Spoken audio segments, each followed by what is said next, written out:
Okay, I just need 20 uninterrupted minutes to get this finished. Hi, Amber. I've got a quick question for you. Do you have a second to talk? Sure. What's up? 1 hour later. Okay, new plan. I'll just grab my lunch real fast and eat at my desk. Oh, dang. Not the water cooler. I'll just keep my eyes down till I get to the fridge. OMG! Amber! Oh my gosh! I haven't seen you all day, girl! Oh, come over here. Oh my god, you are not going to believe this. I have so much to tell you. 2 hours later. Oh, shoot. I still haven't finished that spreadsheet. I'll leave my headphones on and turn my availability to do not disturb on Teams. I just want to get this done before the end of the day. Hi, Amber dear. Hi. We are putting together a committee to plan a holiday party, to boost morale around here a little bit. And you are so organized and everybody in the office just loves you. Would you want to help coordinate? Sure. Yeah, I guess. Boop. Hi, everybody. Hey. Welcome back to Sanity Pending Podcast. I'm Holly. This is Amber. And today we are talking about remote work and the growing push for return to office, or RTO. And I'm going to be totally upfront here. I am not neutral on this topic at all, okay? I know that remote work doesn't work for all occupations. I get that. But I think with the recent push to force people back into the office, there are a lot of people out there, Amber, who are really stressed and just, feel like, especially people who have sort of built their lives around the flexibility of remote work, who feel like this push to force people back into the office, it's like almost like they're uprooting their lives. And I think that's why this conversation matters so much to me.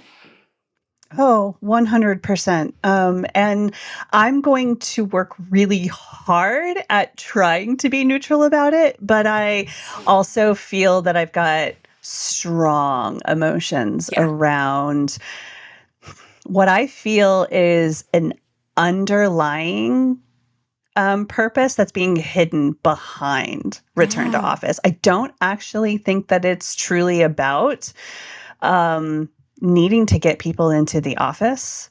Yeah, I have some opinions on that too. I know. So, I haven't always worked remotely. There was a long period of time where I was going into the office every day, Amber. So I've done both of it, right? I've done both remote work and I've also worked in the office 100% of the time. So I kind of have seen both sides of it. But I will say, when I was commuting to an office every single day, it felt like, I don't know if my work or if it was like my team was really more built around like visibility. Like my supervisor kind of like saw me every day. And like, if they see you, if you're visible, you're working. You know what I mean? So, and also, I don't know if this is you, Amber, sorry. Again, this is like something that I've thought about and it's a topic I have very strong opinions on. But I still remember very vividly when I started one of my very first office jobs, I was told that there were, these certain individuals who are really good workers. But I soon found out they weren't actually good at their job. They weren't very effective, but let me tell you, they were there every day. And I think, and it almost made me wonder if because they were always there, if people saw them as always being available, if like they considered that being a good worker. I still remember that pretty vividly. I was like, why did I even come over here to ask you a question? Big mistake. Anyway, I don't know if that's just me or not. No, and I think it's a lot of that messaging that you just mentioned about physical messaging. So, for Yeah. instance, this idea of a warm butt in a seat somehow conveys that that person is working because they are seen. And Yeah. that's not necessarily true, but it doesn't change the opinion that that's what's happening. Same thing that even on the flip side, from the return to office perspective, if Yeah. your bubble was green on your Teams or whatever your online systems Slack or are, whatever. right? Yeah. Slack, whatever, right? Like if Yeah. it Yeah. showed that you were available, that it Yeah. actually meant that you were available, when the reality is that's not necessarily true either. No, it's not. And I will say too, I know, during the pandemic, there were a lot like, yes, there were industries and there were companies who've been doing remote work for years and years and years, well before COVID. But I do think like the pandemic really forced a lot of people to maybe rush remote work without really thinking about how that would work. There wasn't any thought put into it. It was just emergency. Everybody start working from home like right away. But nobody thought to optimize workflows or like rethink roles, kind of like ownership, things like that, communication norms, right? Like you can't just stop by Sarah's office. Anytime you have a question for her is important to remember. Like the work still got done. Did it get done better than before? Sometimes. It also sometimes got maybe not as well as it could have been, but it worked. And I think to just say like, let's just forget that. Sorry, not everybody could do that. This is not just a workplace change. Like return to office is not just a workplace change. This is a human change. There's a human here. I think sometimes people forget that. Yes, I agree. And also if you weren't working from home already before COVID, the work that you're talking about in terms of, I would say that it was extra work for people because it was a new environment, because then you had to put in the extra work to think around how certain things were going to get done. And if you were already accomplishing them, you already had ways that this work was being accomplished and you had to rethink them, or even say, spend money on buying a tool or system that was going to help you mimic what you had available because everybody was in an office That's setting. true. I will say that I'm on the side. I was remote. I like to say I was remote before it was COVID cool. And I already had those systems in place. So for me, COVID was honestly an interruption only from the social aspect, but not from a work aspect. It was work as normal. Yeah. From my world and my sense, because I didn't have an office I reported to, and all of my coworkers lived in different states. And so we already had those systems in place, but I can certainly appreciate and empathize for those who like the mandate to be at home and work was a massive adjustment. And then once you made that adjustment and you were like, hey, this is nice, this is not nice, right? Whatever your feelings might have been about it. Right. And then now you're like, well, when we had to do it, it was fine. But now that we don't have to do it, why is it still not fine? Because we're definitely from the employee perspective, which is like, I'm getting my job done. Like, why does it matter where I am? And I think it's that question of why does it matter where I'm doing the work as long as the work is getting done? Because is it really about my butt being in a paid seat in this leased or bought building? Or is it about what I can accomplish? Like, I thought that we were working towards strategies or working towards what the business wants to accomplish, and there's bottom lines. So if as an employee, I'm not meeting a bottom line, and the reason why I'm not meeting a bottom line is because I'm at home, I'm with you. Yeah. But if I'm meeting the bottom line, I'm exceeding my effort and meeting strategies and getting more, but yet it is still not enough. And now I need to uproot and move. That to me, what is it? The sniff test? It doesn't pass the sniff test. The smells. Yeah.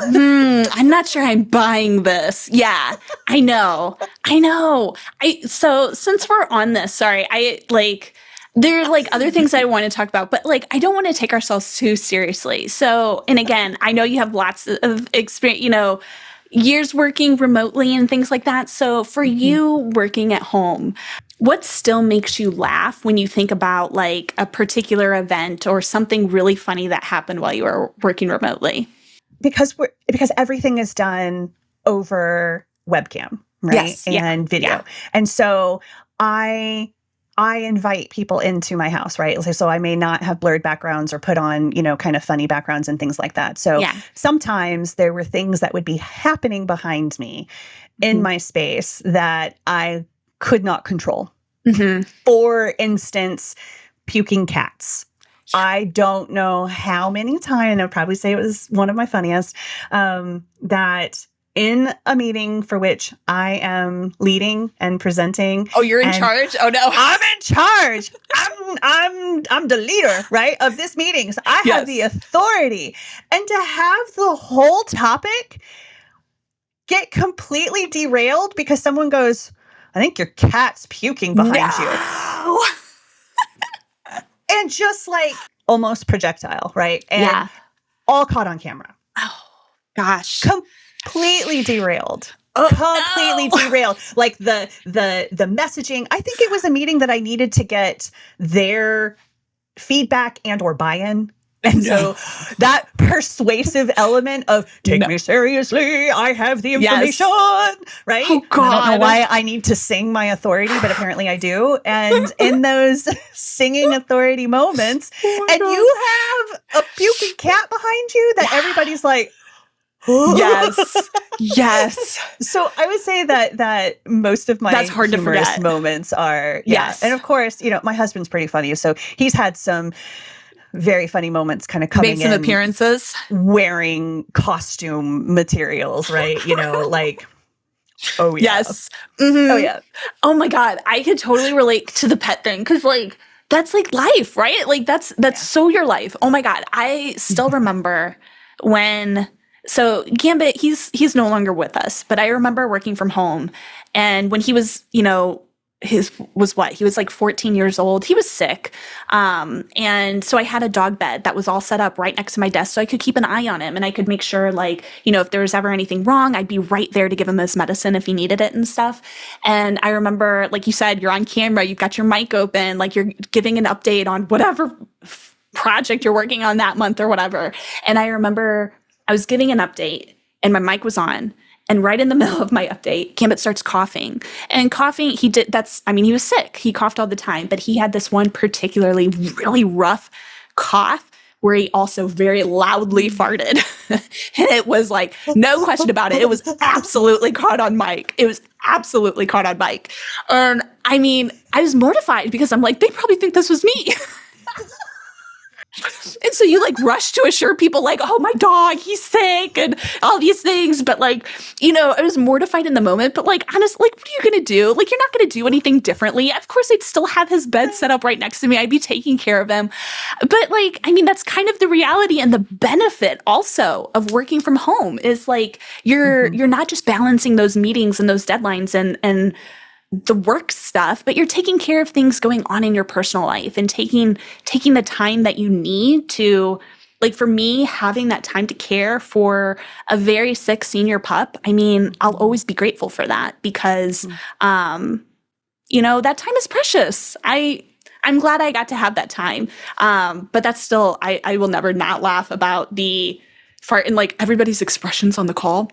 Like, did I just hear what I think I heard? Like, I'm never going to forget it. It's like, oh, God. What about remote work made your job better? Because, like, it absolutely made my job better. But I'm curious, like, what about it? Like, we've talked about things like burnout and boundaries and some of these other things. But, like, what was it for you, Amber? I'm very social. Very social.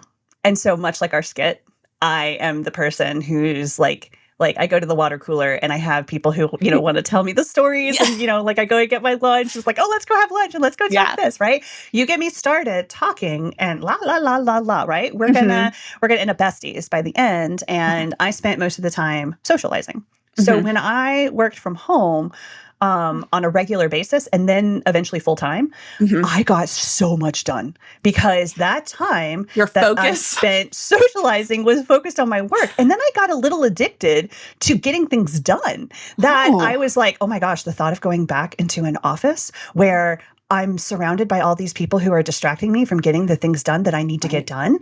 And by this point too, because I had built myself a hole. I had dug that hole myself of being so productive that I then had more work. The thought of no longer having the time because I know how social that I am. And then you put me into an office setting.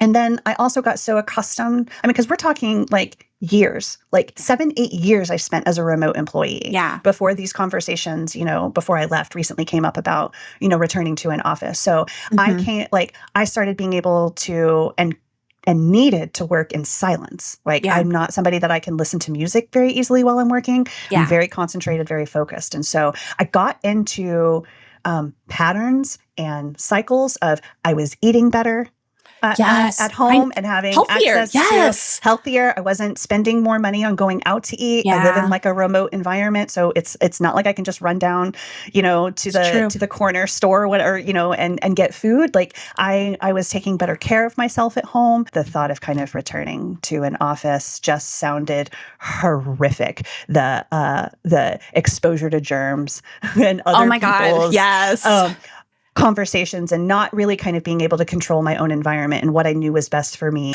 I would actually work through more sicknesses. I found myself doing that too at home. Whereas if I was to have to physically be present and get dressed and get dressed, right? Like get dressed to be able to leave the home is to leave the home. Yeah, right. Exactly. Totally different.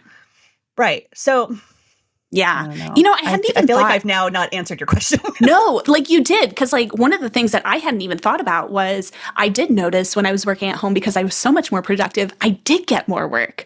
But that's not actually manageable if you're in an office. Not for me anyway. It really wasn't. But I was a lot more productive and a lot more focused when I was at home. And I will say mine's a little bit different than yours, Amber. I mean, for me, remote work didn't just, oh God, I know we said it. I hope this isn't too triggering for you, Amber, but it didn't just improve my work-life balance, okay?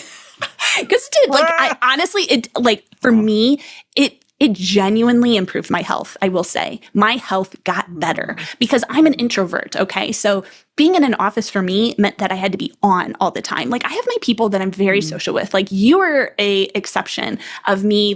I come out of my shell when you and I get together. That's totally different. But when I'm in an office setting, it's very different. I felt like I always had to have a smile on. And the commute going into work, I would have these conversations in my head trying to prepare my small talk. So if I had to go to the bathroom or if I had to go to the refrigerator or whatever, I would have small talk prepared. So if I accidentally made eye contact, I'd have something I could say that wasn't just don't talk to me. You know what I mean? Yeah. I felt like I had to do this mental preparation to get into the office. And one of the other things too that I think sometimes people take for granted is the people that you want to avoid in the office. There's no, you could do that remotely. There's no way to how do you just opt out of a conversation when you're in an office, when you've made eye contact or they've approached you? How do you do that? I don't know how to do that. So you'd get stuck in these conversations with certain people that maybe you didn't want to be in a conversation with. Remote work gave me something that I didn't realize that I really needed and wanted was just the ability to exist without always having to have a mask on, to always keep this workplace personality going. Because once you start it, you have to keep going. But also I think people expect certain personalities at work. There are just certain people that get better opportunities, better, whatever it might be. And so I don't know, I guess you feel like you have to be that person if you want to, you emulate some of that stuff because you see all these other people getting all these things and you're like, oh, I guess I have to be that person. So again, you put on your mask, go to work, be that person, but that's exhausting. It really is tiring. I didn't realize how tiring it was until I got to work from home that I was like, oh, you know what? I feel so much better just being able to be me. I can relate to the part that is the learning who I needed to be. So it may surprise you to know that at my core, I'm actually an introvert. No, But it's I not. Like, have learned yes, to be an our extrovert. jobs have forced, like, a lot of the work that you and I were doing, because we worked closely together, we had to be almost like extroverts, because like we had to lead conversations. We had to like go out and like take charge and like, do some of these other things. Like, it forces you to do something that you're not super comfortable with, but you learn to just do it well. Yeah. Correct. But it's not whether you can or cannot do it. It's Right. that conversation about what vert you are, right? Extro, intra, ambi, whatever, right? Right. That it's really just all about energy. And so it's how much that you have to. So I can do it, but then by the end of the day, add a commute on top of all of the extroverting that I have done all day, and I am done. I'm spent. I'm spent. If you want me to be the social butterfly and my job is to be the social butterfly, great. Send me to an office. Don't give me tasks to do. Just Yeah. have me talk and distract other people. I'm your girl, right? Yeah. But if you need me to get stuff done and you need to activate the productive, very industrious collaborator that I am, Yeah. then let me be at home. Yeah. Because you're going to get more out of me. You bring up a good point, because there are like people who prefer being in the office. Like, not everybody wants to work remotely. I get it. Yeah. Actually, there are like a handful of people who really wanted to be in the office and who really struggled with remote work. And I remember them, trying to articulate their struggle with that, because not everyone can be as, I don't want to say organized. Like, I don't know what it is, like what the skill is that people who can work effectively remotely have that like other people can't. But the problem is when that preference for being in the office just turns into policy for everybody else. Do you know what I mean? Like, liking the office doesn't mean everybody should have to be there. Story time. All right, this one's a little different. Okay, so before we get into this next story here, just a really quick disclaimer that this is not listener submitted, okay? This is a story that was posted in a online forum, because, I'm in all the stuff. It was actually posted by a small business owner. And I bring this up because it really matters that this is coming from the perspective of a supervisor. So this is somebody who's actually responsible for how work is structured, rather than from like an employee who is just navigating it. So we're intentionally stepping into a different point of view here, because I think this tells us a lot, Amber. Let's see here. So this small business decided to go fully remote. The work that they do is entirely computer-based, and moving remote meant that they could save a significant amount of money by no longer renting a large shared office space. I think that makes perfect sense, especially for a small business. One day, a client called with an issue on their website. The owner flagged it for the team. One employee checked and said, "Hey, I'm not seeing any issues on my end." Another employee checked and said the exact same thing. And then that's kind of where it stopped. The issue did not get escalated. Nobody took ownership. No one coordinated next steps. And eventually the owner had to step in to resolve the client issue, and then had to offer them a discount as an apology for the delay. So I can see that frustration. And again, the owner, very frustrated, posted about it online, saying that if everybody had been in the office, this would have been fixed immediately, that people could have talked face to face, they could have overheard what the problem was and collaborated in real time and actually prevented the delay. I am curious what your initial impressions are, because I have some opinions here. I think that my initial impression is to push back on the statement made that if it was in the office that it would have been resolved quicker. Yeah. I actually disagree. And I disagree in that because in this scenario, I feel like we talked about earlier, it's not comparing the same experiences.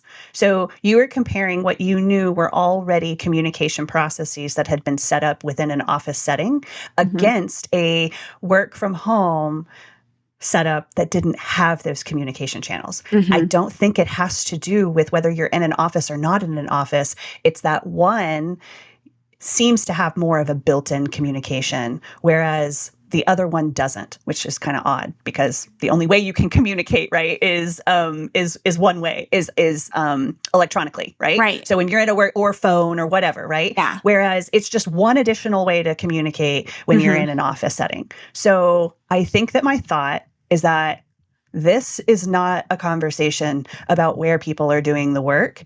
It's about how they are communicating, and that there wasn't a system set up in place as part of going from office to home where these challenges that would be presented by a customer, right, have a community view on it rather than being passed from individual.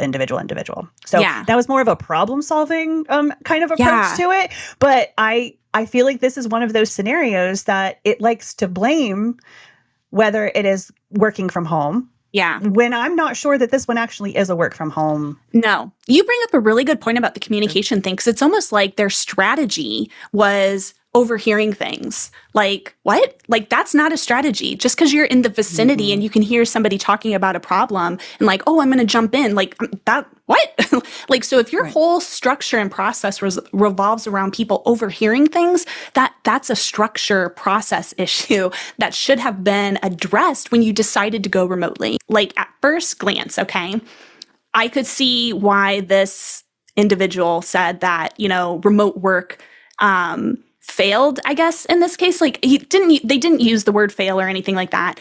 But I think for me, this issue might have been resolved more quickly if everyone understood what their roles and expectations were. That's what stood out to me. Because again, it's not like you said where people are working. I saw it as like how people were being led. So I saw this as like a leadership, and like you, I'm convinced like you, a structure failure too. Because if nobody owns this issue, if there's no clear expectations around how do we escalate issues when, hey, I don't see anything here, that has nothing to do with location.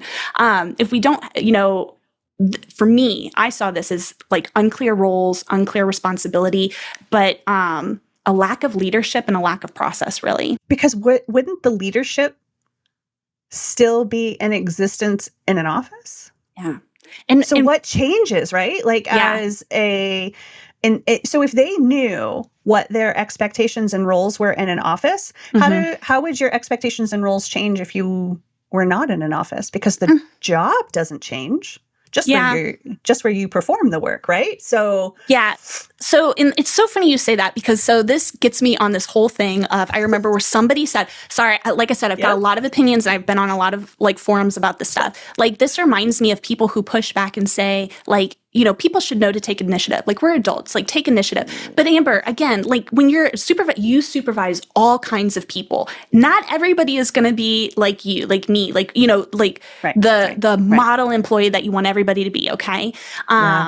Again, taking initiative, great quality to have. But what I like to push back on here is this excuse of like, we're adults here and you should just like know how to run with something. Yes, I agree. Okay. We are adults, but adults, we still need clarity. We still need defined ownership, direction, and leadership. And I'm not talking micromanaging here, because I feel like I could see where managers might take that as, I need to be in there and control every little, no. That's not what I'm talking about. Not at all what I'm talking about here. But it's like, again, setting clear expectations with defined roles so people not just know who owns what, which I think is very important, especially in a case like this, but like for a story like this, how issues get escalated or what happens when you reach a roadblock or a dead end. Because clearly in this case, there was no process for what happens when we don't know. The process was just hope somebody in the vicinity can hear me discussing this with my colleague next to me, or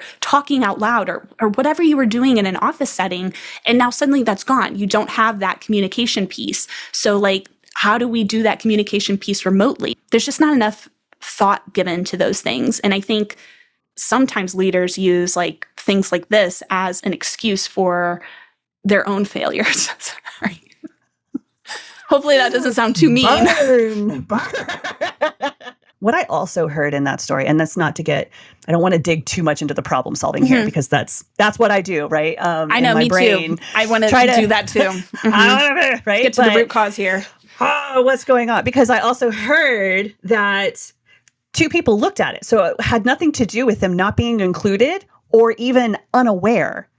It was that it got through those two levels of review without anything being found. But then the leader comes in and says, oh, but there was something. So again, you still had a process that was in place, and it went through the people who might have had a chance to correct it. So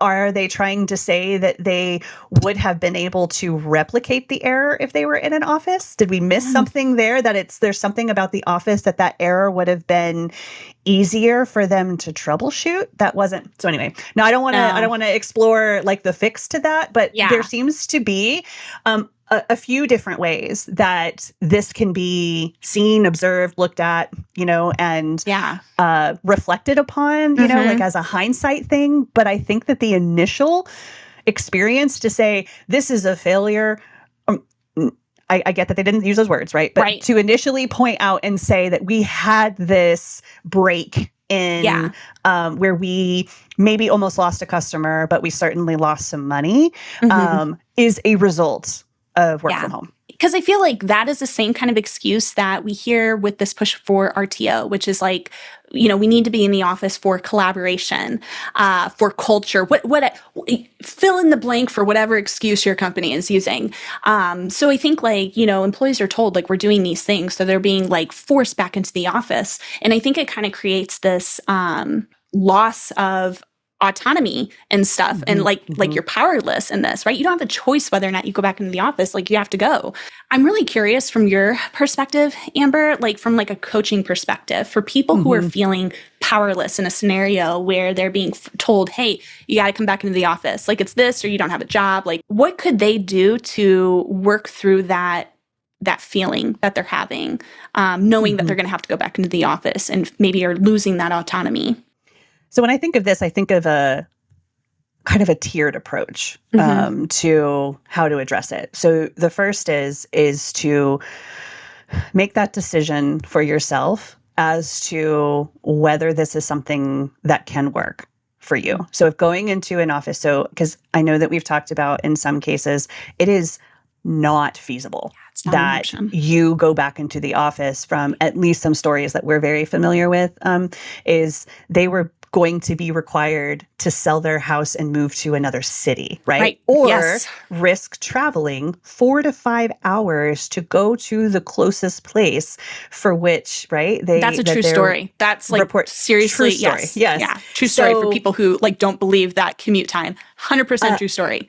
100% true. And in fact, I may be exaggerating on the low end for some people for how far away that they are from locations that they would need to report. So from that very, very high level tier, right? If it is unacceptable for you, like, and makes no sense that you have to sell your house and move to another location, or make that decision to commute that far, or spend the extra money to like rent an apartment where you stay all week and then only get to see your family on that, right? Those are personal decisions about what makes sense for that individual. Yeah. And so that at that level, it's either a yes or a no. It's either yes, you are going to keep your job because your job is more important to you than all of these other, like spending time with your family, being home at a certain time, right? Like any kind of structure that you would have had around being close to where your home is, right? And so if that decision for you then is a yes, I'm going to keep my job, right? Then you feel a victim, because you feel like you didn't have a choice. Like, I'm going to lose my job. Do you know how awful the job market is right now? I either get to keep a home, right, and still have a paycheck, or I don't have a home because I don't have a paycheck, right? And so in either scenario, this is a lose-lose, right? Right. And so how do you win, or how do you get any semblance of yourself during a kind of lose-lose scenario? And it's all about thinking through those ways that you have to determine what is most important to you. Mhm. And what, like, a lot of this, the reason why this is so difficult and so hard, and apologies up front, there isn't a single coaching reflective question that can help make that decision, to help you feel better about that decision. Yeah. This is 100% lose-lose. I just want to be honest and very Mhm. upfront about that, that this is one of the most difficult things to be able to vent about, I know. pick up your pieces, and then march through it. So the best that I can offer in the most heartfelt way is to find where you do have power, to Yeah. not let this decision that feels like is being taken away from you, where you're only given two very, very hard choices to make. Don't let that take away who you are and what your power is. And so if there's opportunities, not Pollyanna it, not find, like the sunshine on a cloudy day type stuff, but Yeah. find ways that you feel like, and if you have to say it in a way like I'm sticking it to the man or I'm sticking it to the whatever, right? Mhm. Whatever makes you feel like you are able to fight back without putting that in jeopardy. I'll put it that way. Yes. So you're not going to Mhm. want to go on social media and rant. So examples that I would think of, right, to kind of help would be Yeah. like, so if you choose to make that commute, then what audiobooks, like maybe you have a reading list that you've never been able to I feel like like you that. had time to read, right? Mhm. Tiny, but it's something that you are able to set, Mhm. accomplish, achieve. Maybe it's a way for you to listen to audiobooks that help you teach a new skill for you to be able to transition out That's a of great the idea. thing. Yeah. Maybe it's you've wanted to have space and access to working out. And maybe on this drive, right? Like if you Mhm. happen to stay in the city or move, maybe that new opportunity, maybe it's a better school district for your children. Maybe it's an Mhm. opportunity for you to be more engaged in other activities that may not be around you, right? Like those are Yeah. all just reframing, like what could be around you and access to. And please know that I recognize and realize how hard it is to come up with those reframes and getting your power back Yeah. when you feel powerless. Yeah. I get it. And again, to reiterate the fact that we feel for you if this is Yeah. you. Yeah. We 100% get that. Um, Loss of autonomy and like everything that you built kind of around that remote life. Like, I Mhm. get it 100%. I definitely get it. Yeah. And I know, Amber, we've talked too before because like we just did our boundaries episode. This would be a perfect opportunity too to kind of like evaluate those boundaries because you may not have had certain boundaries when you were working remotely that now that Right. you're in an office, Right. like you need to maybe establish some to protect yourself, to take care, self-care, certain things like that. We talked in this call already about like how we would work through our breaks, ate lunch at our desk, things like that. Reevaluate stuff like that. Again, setting some healthy boundaries for yourself to make this a little more manageable for sure. Yeah. One other thing that I want to kind of call out as a pattern too, that I wonder if you've noticed as well, is that anytime that the conversation around like return to office is happening, right? It's always understood that it does not need to be defended why you would have to go into an office. But yet, anytime somebody brings up all of the reasons why it is better for them to stay at home, they are seen as suspect. And Mm. that the person who's making the defense of why they need to stay home is somehow trying to get away with something. And I just want to call that out as what? Right. Like, why would somebody's desire to stay home necessarily mean that they're trying to get away with something? Yeah. Granted, there are people out there are people everywhere who abuse any system that is out there. And I'm not talking about them. I'm not like they don't get a place here because Mhm. they're honestly everywhere Right. where everything that's in place, there's Yeah. somebody who ruins it, right? And who Yes, for shows sure. us why we have to have rules and stuff, Right. like, and where we're just like, why does that container of peanut butter say contains nuts? I don't understand that, right? Make that make sense. And it's because somebody needed to know that peanuts are a nut, right? They're really a legume. I get it for those who, like, I'm aware it's a legume, not a nut. But anyway, so the contains nuts.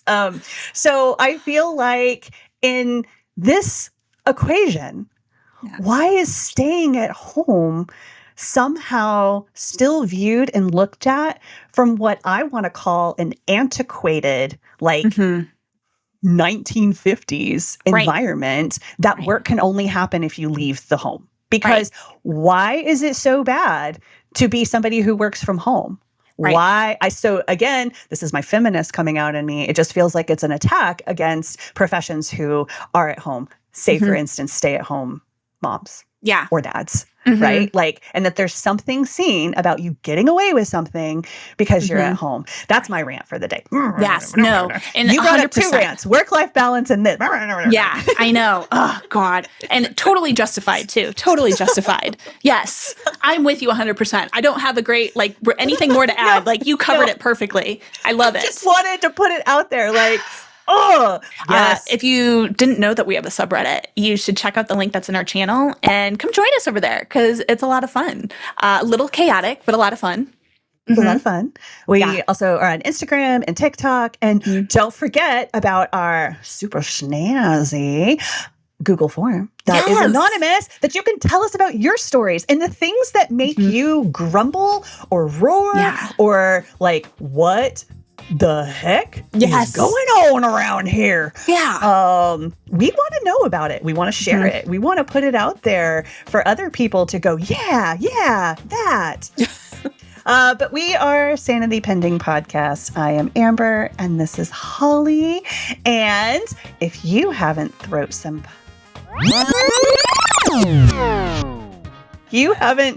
throat punched somebody this week, it's been a great week. Yes.